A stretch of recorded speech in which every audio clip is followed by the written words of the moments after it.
You wanted the best. You've got the best podcast. The hottest podcast in the world. The Chris Voss Show, the preeminent podcast with guests so smart you may experience serious brain bleed. The CEOs, authors, thought leaders, visionaries, and motivators. Get ready. Strap yourself in. Keep your hands, arms, and legs inside the vehicle at all times, because you're about to go on a monster education roller coaster with your brain. Now, here's your host, Chris Voss. Hey folks, this is Voss here from the ChrisVossShow.com. Ladies and gentlemen, welcome to the big show. As always, the Chris Voss Show is a family that loves you. It doesn't judge you, at least not as harshly as the rest of your family members, because we're just kind of nice that way. Plus, we're just trying to improve everyone's gosh darn life. For over 16 years and 2,300 episodes, we bring the Chris Voss Show, the CEOs, the billionaires, the White House presidential advisors, the Pulitzer Prize winners, all of the most brightest people in the world who come to you and share their stories of life, their journeys, their cathartic moments, the lessons they've learned, so that you can make your life better. Because if you don't, damn it, why are you listening to the Chris Voss Show anyway? For the comedy? The joke's not that funny, folks. Opinions expressed by guests on the podcast are solely their own and do not necessarily reflect the opinions of the host or the Chris Voss Show. Some guests of the show may be advertising on the podcast, but it is not an endorsement or review of any kind. Anyway, we have an amazing young lady on the show today. We're going to be talking to her about her insightful new book, some of the work that she does, etc., and how to make your life better. Her new book is out called Stoic Empathy, the Roadmap to a Life of Influence, Self-Leadership, and Integrity. And it is actually out April 8th, 2025, but you won't know that if you're watching this 5 to 10 years from now on YouTube. Hopefully it'll still be out 5 to 10. Hopefully the world will still be, hasn't hit by a meteor. Shermin Kruse, did I get that right? You were really, really, really close. I want to give you 100%, but I'm going to give you a 99. Give us the correct pronunciation of your first name, if you would. Shermin. You say it's so much more beautiful. What's the origin of that? It's a Persian name, but I'll tell you, Chris, my parents made it up. Did they really? Yeah. Wow. Yeah, they really did. It was a special torture. They decided to choose a name that doesn't exist in my native tongue and is not pronounceable in any other language. So that's been fun for me for 47 years. At least a unicorn. Thank you. I appreciate it. I'll be referring to you as Cher through the show so that we can confuse the audience and make them think that I actually have Cher on the show. I got you, babe. We're all good. Can you sing Turn Back Time? No. I can, but then your eardrums would blow. I grew up watching Cher. Stoic Empathy is the name of her book, and it'll be available. You can pre-order it now. She is the epitome of a global Renaissance woman, having lived several lives through the globe as a child in Iran, a teenager in Canada, and a lawyer in the United States. This poet, mother, painter, model, photographer, and human rights advocate finally found her true home in Chicago. Who knew? Windy City. Through it all, her truest gift was writing and telling stories, and she now unveils Butterfly Stitching, her stunning debut novel, a gripping tale of oppression and redemption, obsession, love, loss, and authenticity. So that's for a prior book. How many books do you have, Cher? I have 3 books out, but they're all weirdly different from one another. The newest one is a nonfiction, more of a mix between philosophy and neuroscience. The first one was a novel. The middle one is a boring textbook that is published by Northwestern, where I teach. So, yeah. I'm sure it's not boring. I'm sure it's interesting. It's a little boring. It's global transactions and regulation. I don't know how to make that exciting. So welcome to the show. Give us any .coms. Where do you want people to find you on the interwebs? Absolutely. Feel free to find me at my impossible to pronounce and spell name, SherminKruse.com. Very easy to pronounce. Or you can just Google Stoic Empathy and I will pop up. I promise. So give us a 30,000 overview. What's inside your new book? Oh my goodness. Wow. 30,000 overview. Okay. So the book is essentially concerning how to gain power in this world, utilizing age-old principles of Stoicism to gain control over yourself. But I've modernized them with neuroscience research and backup. And then also utilizing ancient ideas, continuing to the modern day, of strategic empathy in order to be able to influence others. So you're controlling yourself, you're controlling others, and you're proceeding in a way that allows you to stay true to your own values and maintain your integrity while gaining power in the world. Gaining power. While staying true to your values and having integrity. My values are ultimate power and world domination. So I think that's You're not the only one, my friend. You have to fight everybody for it. So I'm a big purveyor of meditations, Marcus Aurelius, studying Stoicism, all the Stoics, Epictetus, all those folks. What gave you the idea for this book? What was the proponent that made you go, I need to write this book about this stuff? Oh my goodness. Okay. So I grew up in Iran, and growing up in Iran, I actually grew up, and this definitely dates me, but I was born in 77. So I grew up in the 80s. And just to put some context for you there, Chris, the Iranian Revolution happened in 1979. So the 80s were the immediate aftermath of the Islamic Revolution and the oppression that followed that. And they were also coincided with a very, very bloody war. The Iran-Iraq War took place during that time, and there was about 1 million people killed. And to give you some context, again, there's 40 million people in Iran at the time. So 1 out of every 40 people was killed. So this is what's going on in the background of my childhood as I'm growing up. And I am learning the difference between who I really am and who I need to pretend to be in order for me and my family to be safe in the regime. Oh, wow. Yeah, it was a wild ride. As I grew up, I immigrated to Canada and then the United States, which ultimately became my home. And I started to study debate and then philosophy and then neuropsychology. And I began to dig deeper into understanding human nature. What actually makes us who we really are? And how do we get in touch with that version of ourselves who is maybe authentic to us, but is also authentic to who we want to be. Then I went on to study law and advocacy, and I practiced law for complex commercial litigation and corporations for almost 20 years. And in that context, it was, how do I understand my jury? And how do I understand my judge? And how do I understand my boardroom and my client? And how do I get ahead in this world? And after a while, I didn't accomplish world domination, but I was able to buy my freedom. So I can just do what I love now, which is teach and write. And so this topic of Stoic empathy, it's really been in many ways my entire essence as a human being from the time I was a child till today. Yeah. Stoicism, what do you want to define what Stoicism means in your understanding of it? Absolutely. Stoicism in modern day vernacular would just be called emotional regulation. So there's this association of Stoicism as being a complete and utter deprivation of emotions, which is incorrect. It's actually just being in control of your emotions, right? You want to feel what you want to feel and express how you want to express it at any given time, in any given place, in front of any given person. And that actually enables you to lead a very emotionally rich life while still making sure that your emotions are serving you in the way that you think is appropriate. Definitely. I mean, it's a level of emotional intelligence, I think, in reaching that pinnacle of stoicism and being able to manage your things and not be reactive. People always ask me, what's the difference between someone who lives in logic and reason over emotionalism? Is their non-reactivity. Stoicism, is not about reacting to stuff, reacting to your emotions blindly. It's about, having a logic and reason, I always call Stoicism the owner's manual to being a man. It's very masculine. And it's really, when it comes down to it, as a man, an owner's manual for men. Women can use it too, of course. But it really is, everything Marcus Aurelius talks about is really a Bible to manhood. And a lot of men struggle with being, not in their masculine nowadays, their feminine, their emotion, and they don't have that emotional regulation. And so you can see it in how people react. I mean, it's one thing if you react, if a driver cuts me off and I about get killed, I might yell out and be like, fuck, and it's a little hard to react. It's a little hard to emotionally control when you're in fight or flight, die or don't mode. You got to swerve the car to avoid the crash.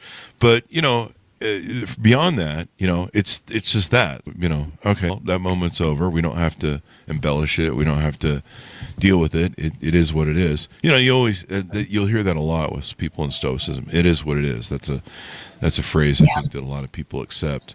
But mixing Stoicism with empathy, per the title of your book, that's a bit more. That's a bit more detailed or nuanced, or there's a lot more that comes with it than just being stoic and empathy. Sure. How do you see those two mixing in your research and what you talk about in the book? First, and this won't surprise you, you said some really interesting things that I'd love to just highlight for the audience. So what I would say about Stoicism is it certainly is a substantial component of manhood, but also of adulthood and personhood. I would say I think generally men tend to have a harder time staying in control of their anger, and this is just a generalization. Women tend to have a hard time staying in control of their sorrow. And so our reactions to those emotional aspects are different, and our ability to regulate them is different. But it is 100% absolutely essential for any person who wants to live a rich life where they can be in control of themselves. And what you said, Chris, is it's not about being reactive, but it's about being active. So really what we have here is imagine on a physical plane, imagine the stimuli, right? And then imagine the response. And in between the stimuli and the response, there's you, right? You exist, right? Obviously, there's a lot of other influencing factors. For instance, you just identified whether you're in fight or flight, right? There's a lot of other influencing factors, but you exist in this space. It is called will, your willpower, your ability to exert yourself in between the stimuli and the response. And what you brought up about screaming fuck when you're in traffic and somebody cuts you off, it's so interesting because the Greeks actually talk about that. They talk about primary emotions and secondary emotions, and how primary emotions are actually kind of instinctive and secondary emotions are deliberative. And what they would say, and what modern science would say, neuroscience too, fMRI studies have proven all of this, is that you can even change that primary emotion. You can change that instinct. That takes time and years of habitual training, but it's much easier to access and change almost immediately that secondary reaction. But even your primary reaction, you can be the kind of person who doesn't yell fuck if you don't want to. If you want to, God bless you, man. I'm not here to judge how you drive in traffic. There's a certain amount of I don't know. I try and what's the old line from Sting? A gentleman, I don't know. I can't remember the line, but basically smiles at ignorance. And so you try and let a lot of stuff pass, but sometimes just getting that fuck out is a nice little release from, I don't know, some other pent up thing. Yeah, 100%. And that's as long as you're intentional about it, though. Yeah. For me, it's not yelling fuck during traffic, but it might be punching someone out in an MMA class. So, but whatever you were waiting for me to bring it home to a place that was not highly illegal. I don't actually you guys, stoic empathy is not about walking down the street and punching random people in the face. It is it's very different. But I don't remember Epictetus talking about this. I'm pretty sure Epictetus said, "Thou shalt punch them in the face if they get stupid." But look, the reality is, if you feel you need a release, maybe your release is poetry, maybe someone else's release is hitting a bag, and maybe someone else is yelling. As long as you're yelling in a way that doesn't harm you, that is serving you and moving you forward, right? So for instance, let's say you've got a wife in the car who really doesn't like it when you swear. I'm pulling this example out of thin air, by the way. It's not I'm suspicious. Let's say you get into a fight with your lovely, beautiful, loving wife every time you randomly scream during traffic, and you want to avoid that. You leave her home. Well, that is one solution. Let's assume you want to take her with you, right? Again, we want to make sure that we're aligned with what your intentions are. Let me write this down. Why would we want to do that? Why? Oh, she's lovely. She's fantastic. She's on your side. She's going to kill for you, man. She's going to kill for you. We're going to dinner. She's going to kill me is usually how it works out. But anyway. Listen, it's every woman's dream to have been an assassin. and they seduced world leaders and murdered them on our wedding nights. Really? Is this a fantasy that I haven't? This is 100%. This is because power. Everybody wants global domination. You started out the show asking for global domination. Yeah, that's true. It is in the beginning of the show. Okay, but let's go to your question about empathy. So here's what I do with empathy. What I do with empathy is I really look at it the way, from a scientific lens, from the way psychologists look at it, is empathy is a spectrum. On the one end of the spectrum is emotional empathy, which is, listen, even if you're the manliest man in the world, you've experienced emotional empathy because you've consumed entertainment that you've been really excited about, right? Oh, yeah. Let's say you're playing a video game or you're watching a movie and your favorite character is in a car, driving, happy, somebody texts them, they look down, you think, you idiot, why are you looking down? Don't you know this is a movie and you're going to spin out of control and explode into pieces? Now, here's what's incredible. When your favorite character gets T-boned by a truck in whatever it is you're watching or in whatever video game it is you're playing, you recoil. You have a pain response to their pain. You're not feeling glass shatter your skin like they are with their front windshield, but you are feeling pain in response to their pain. That's emotional empathy. Cognitive empathy is the opposite end of that spectrum. It's like, I'm not walking any amount of miles in your shoes, but I am syncing my steps with you so that I can feel your rhythm, see what you see, smell what you smell, hear what you hear, so that I can understand you, your thoughts, your feelings, your emotions. It's literally, imagine an alien empath that lands on planet Earth and can read your mind and read your feelings. And imagine the incredible power and control that comes along with that, right? And so then there's this spectrum of the emotional to the cognitive, because there's all sorts of stuff in between. And you might even start a conversation at cognitive and suddenly slip into emotional or go further toward emotional or the other way around. So what I do is I teach intentional empathy. The idea is to understand what the situation, I use your stoicism to be that place in between the stimuli and the response. Evaluate this situation, attach yourself as much as you think is appropriate for your relationships. I'm not here to judge you, because I'm not in that situation. I'll judge him. Yeah, you can. It's your show. You can do whatever you want. I'm a guest here. I have to be polite. So for at least the next 50 minutes or 40 minutes or however long I'm on here. And then you decide how emotionally attached you want to be. But either way, you engage in the empathic act of understanding. Now, here's the thing. Unless you're a total and complete psychopath, and I mean that term literally, I don't mean it hyperbolically, you will never be able to be completely 100% entirely only cognitively empathic. Because once you understand someone, there's a certain level of attachment that takes place. But in my TEDx talk, I tell a story of how I first learned about this method. And it was from my mom on the streets of Tehran when we were approached by a morality police officer who was carrying a Russian assault rifle and essentially threatening us because my headscarf wasn't on properly. I was a kid. This is not a person whose shoes we wanted to walk a mile in. This is not a person whose pain you want to feel. You're in this situation. You have no power. You need to get out of it. And so you use your understanding, your empathic understanding of the other person in order to gain that advantage in the situation. And you use the Stoic control to get there.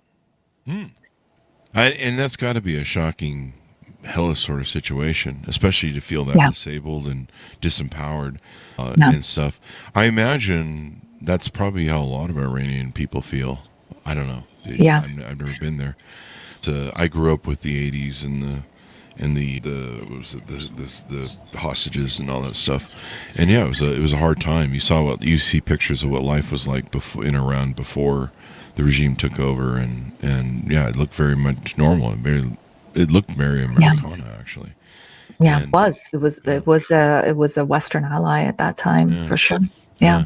The food's exceptional. I've got a best friend that his wife's Iranian, and oh my God, she makes the food. Okay, now you're just sucking up, Chris. Now you're You're complimenting Oh, our the food food. is really good. Next thing you know, you're going to be Food is talking really about Persian cats and Yeah, Persian well, women and Persian no, rugs. I don't know. I don't know anything about Persian women.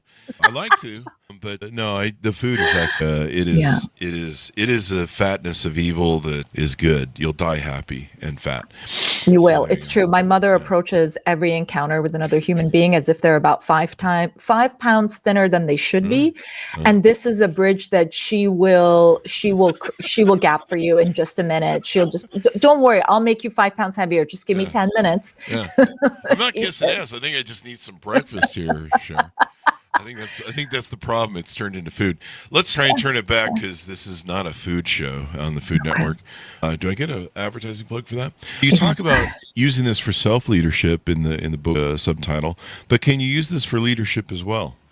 100%. So here's a context that I think all of your listeners can relate to, whether they are parents or leaders in a corporate organization. The idea of being responsible for someone or someones who are more vulnerable than you are because you're their CEO or you're their manager or you're their parent. And then you come in contact with some shocking news that's going to disrupt their lives. That's not to say you don't tell them about it. That's not to say you're secretive. It's not to say you're inauthentic. It's not to say you don't reveal any vulnerability, but you've got to take control of that situation.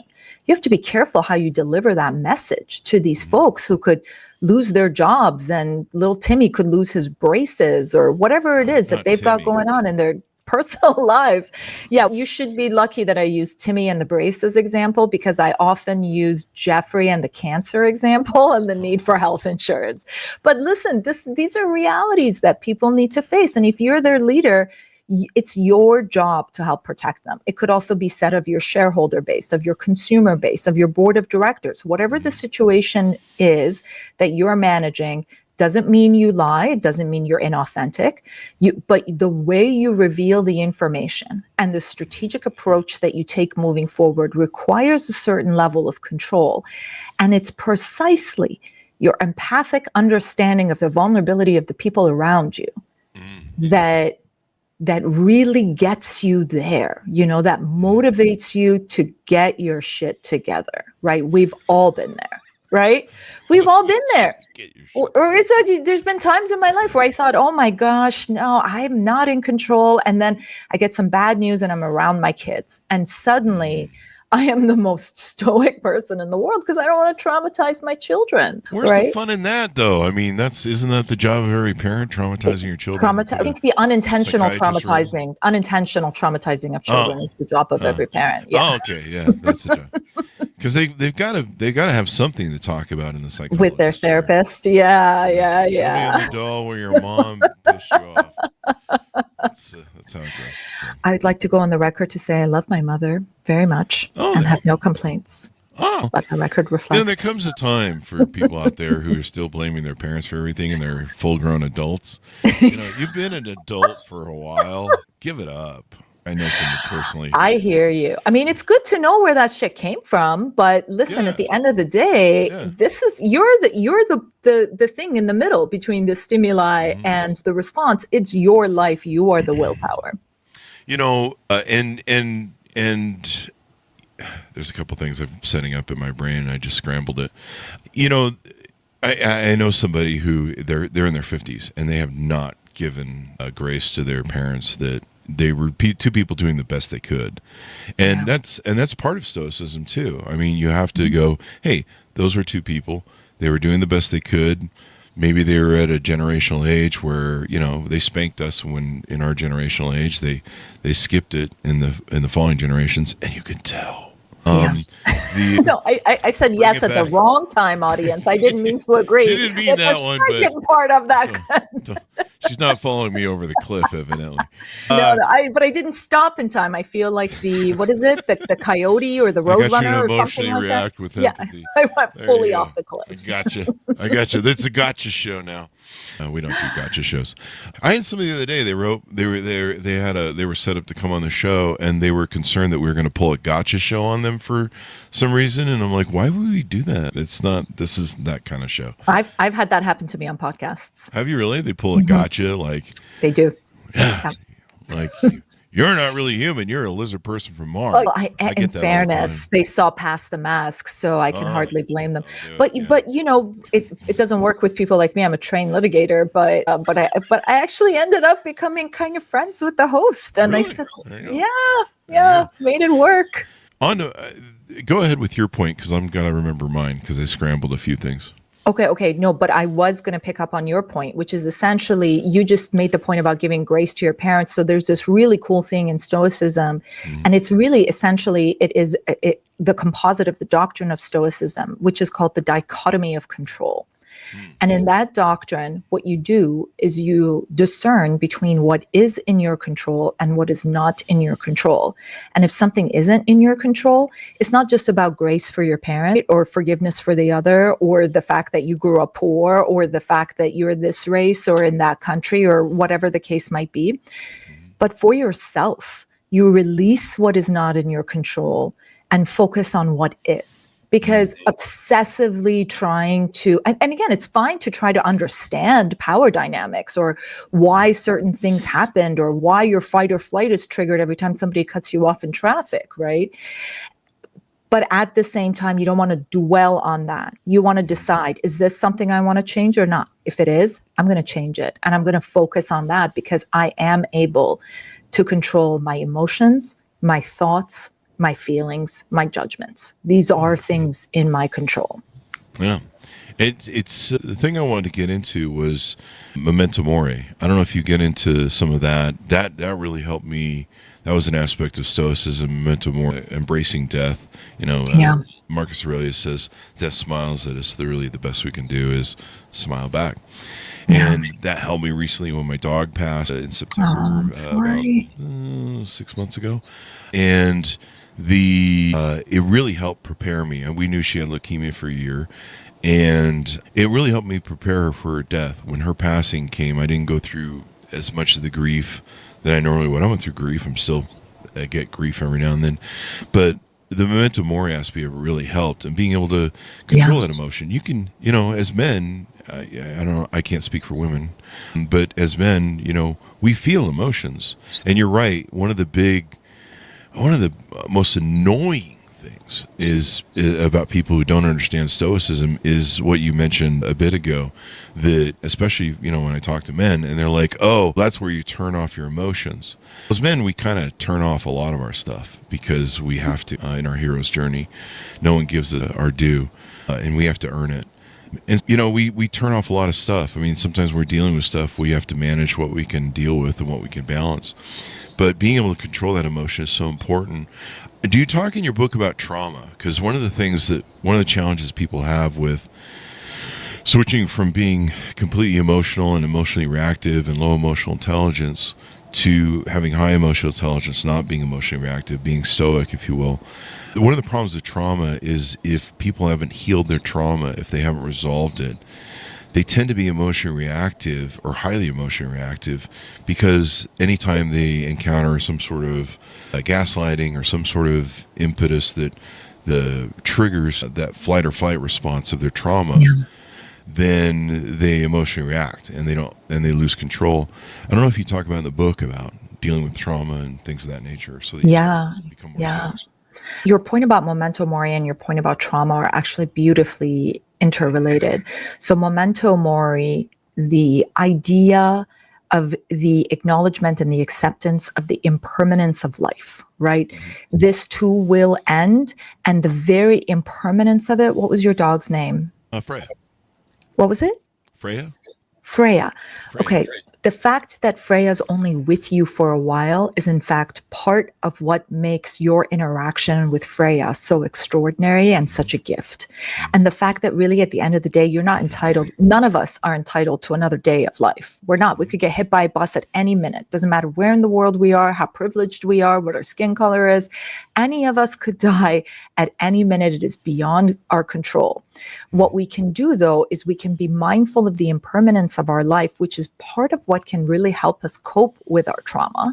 But within the Stoicism context, it is used sort of as a backward way of thinking to help you manage and cope with the strong emotional reactions that you're having to a particular situation, so you can decide whether that's worth it to you or not, given that this is your overall life. So the thing about trauma that I go into in the book is, and you talked about this a little bit in the beginning, actually, you said it sort of as an aside, this idea that you could be in fight or flight when you're in traffic, but it's actually not an aside. It's a very, very important point, because if you can be in fight or flight when you're in traffic, imagine what it's like if somebody sneaks up behind you, yells boo, and grabs your waist, and you are violently surprised and threatened, right? I mean, that can be you can get a very, very extreme traumatic fight or flight reaction. So in the book, I actually go into the neuroscience, and I've tried to structure it in a way that folks can skip it if they want to, but I do have, hundreds of citations to neuroscience studies, all of which were peer-reviewed, published in neuroscience journals, and involved fMRI machines. And really, really what I do is I help you understand, what is it that's happening in my brain when I'm having that trauma response? And what is it that I can do to calm that trauma response for myself in that very moment, so that I can think more clearly, so that I can open up my cognitive capabilities. But also, and this is really, really important, what if I'm dealing with someone who's having that traumatic reaction or that impulsive reaction? How do I calm them down so I can get them to think rationally and logically? Yeah. So it's not just myself. It is also the people with whom I negotiate, live with, work with on a daily basis. And you all have seen this. You all know people have triggers, right? And the better you know them, the better you know their triggers. And it's one thing to try to avoid them, but really sometimes they're completely unavoidable, and you've got to figure out how to deal with them when someone is triggered. Or you're not the one who triggered them. Someone else triggered them. Now you got to deal with the aftermath, right? So how do you manage that situation? How do you get them out of fight, flight, or freeze and get them into a more cognitively capable space where they can actually evaluate through wisdom the options and the situation that's in front of them? Definitely. I mean, that's brilliant in how that can work for them. Let's get on to your services. I know you have a podcast, so we should get a plug-in for that, and some of the services you offer on your website. I appreciate it, Chris. Right now, really more than anything else, I just would love for anyone and everyone to read my book. I do offer consulting services. Those are at a different end of the price range. I tend to work with larger corporations, mid-size, and national and international corporations. And actually, God, this is a totally unrelated story. I just got a new agent for that, and it's been a very interesting onboarding process. But anyway, that's besides the point. The thing that's really exciting to me is, for less than $30, you can get all of this material by getting the book. There's also an audiobook, and there is additional exercises. I think there's 10 additional tracks in the audiobook, a few of which have to do with memento mori, interestingly enough. One of them is a memento mori exercise, and another one is a memento mori meditation, if you're into meditation. And then there's also a Kindle version, but I would love to see, or you guys can reach out to me on social media and engage with me, and I try to get some of this material out there as much as I can. There we go. So this is all the good stuff you offer. How's the podcast coming along? Really well, actually, really well. It's really fun. I mean, you are the king of podcasts, so I don't think that I can relay anything to you. I will say, from my point of view, normally I'm the one being interviewed, so it's been really cool actually being on the other side of that and just kind of let it, because I'm also a TED Talk producer, so I produce the talks of 80 people who aren't me. Wow. And, getting into someone else's genius is such a cool thing to be able to do. It's totally a privilege. I love it. That's why I love the show. I get to have people on who are really smart, and I'm just the dumb one with a mic and I was just going to say, it's more like you're walking around looking for someone who can match your wits is what's happening. And it's not that easy. We have a lot like good. I mean, most everyone that comes on the show, they've got some pretty good chops when it comes to their media. For sure. Their media savvy, if you will. So we try and filter for that. But anything more we want to plug? Anything more we want to let people know about you before we go out? I appreciate it. Thank you so much. I would just say follow me on social media. You can connect with me on LinkedIn, and you can pre-order depending on when you are watching / listening to this. You can pre-order or buy the book. And let me know, share your experiences with me. I would love to hear about your Stoic stories, your empathy stories, and more specifically, your Stoic empathy stories. How did your awareness of the situation allow you to gain control of it? We need more stoicism in the world and more logic and reason. I mean, the emotionalism has taken over this world, and it's almost the victimhood competition that we have in this world, where people just want to play on being the biggest victim for attention and validation or power or whatever they want to use it for. It just seems, we've reached that curmudgeon, that pinnacle. I don't know. Yeah. Well, look, there's always going to be somebody who's got it better than you. There's always going to be somebody who's got it worse than you. I'm not doubting that there are things happening to you that suck. I'm not saying they don't. And I'm not doubting the existence of external power dynamics, but I'm also not doubting the existence of you and your own power and your ability to control it. It sounds like people also need to use it to be self-actualized, from what you said. I love that. Thank you. Yeah. I mean, that's the core tenet. Anyway, thank you very much for coming to this show, Cher. We really appreciate it. My pleasure. I had such a good time. Now, can you sing "Turn Back Time"? I'm just teasing. I can't. No, come on. Now we've got to do it. Now we've got to do it. Everybody plug your ears, please. Plug your ears, and maybe move away any glass that is subject to being shattered. Also. Yeah. I think your voice is probably too high pitched to pull off that Cher baritone. If I could turn back time. That's it. You hit it. Pitch perfect. I might have to go lower. But no, we love Cher. I grew up watching the Sonny and Cher show as a kid. And Welch, what was the Welch thing with the bubbles? The Welch Orchestra or whatever. So, yeah, I think that is it. The Welch Orchestra, And Johnny Carson, who helped me be a great host. So thank you very much for coming to the show. Thanks, our audience, for tuning in. Order up her book wherever fine books are sold. You can pre-order it now. It's out April 8th, 2025, called Stoic Empathy, The Roadmap to a Life of Influence, Self-Leadership, and Integrity. I recommend everybody get into Stoicism. It's really good for you, especially in this crazy world that we live in right now. What's the old adage, the Chinese curse? You live in interesting times. That's the reference, Bobby Kennedy. Thanks so much for tuning in. Go to goodreads.com/Chris Voss, LinkedIn.com/Chris Voss, Chris Voss 1 on the TikTokity, Chris Voss, Facebook.com. You'll be able to see all the wonderful things that we have on there to do in all our groups and pages and all that silliness. Thanks for tuning in. Be good to each other. Stay safe. We'll see you next time. And that should have a